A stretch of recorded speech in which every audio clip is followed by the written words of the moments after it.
Before Vestige mall అయిపోయిందంటే మా sir రకరకాల బిజినెస్లు చేసి ఆ బిజినెస్లలో డబ్బులు పెట్టిన దానికన్నా బాగా సంపాదించిన దానికన్నా ఎక్కువ నష్టపోయిండు. అంటే మా సార్ చేసిన బిజినెస్లలో కొన్ని నష్టాలు జరిగి చాలా రకాలుగా లాస్ అయ్యిండు. లాస్ అనేది ఒక 20 లక్షల అప్పులోకి వెళ్ళిపోయినాం సార్.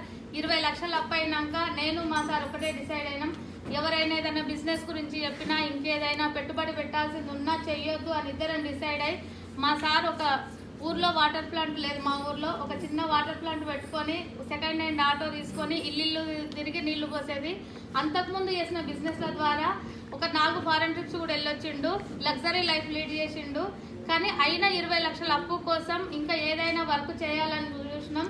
ఎక్కడైనా ఏదైనా జాబ్ చేయాలన్నా పెద్ద చదువులు ఉండాలి. మా సార్ డిగ్రీ డిస్కంటిన్యూ, నేనేమో 10th క్లాసు, ఎక్కడ జాబులు రావని చెప్పి ఇంకా జాబ్ ఏదైనా చేసినా 20-30 వేల ఇన్కమే వస్తుంది. ఆ 20-30 వేలతోని ఇల్లు గడవడమే సరిపోదు అనుకున్నాం. ఇంకేదైనా బిజినెస్ చేయాలంటే మళ్ళీ లక్షలతో కూడుకున్నది.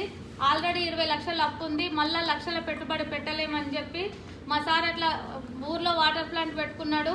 ఇంకా దాంతోపాటు ఎల్ఐసి ఏజెంట్ తీసుకొని ఆ రెండు కలిపి వర్క్ చేస్తున్న టైంలో నేను కూడా ఖాళీగా ఉండకుండా ఇంటి దగ్గర పిండి గిర్ని, కారం గిర్ని, ఇంకా టైలరింగ్ వర్క్ చేసేది. ఇద్దరం కలిసి చేసే వర్క్లో దగ్గర నెలకు 1,00,000 రూపాయల వరకు ఆదాయం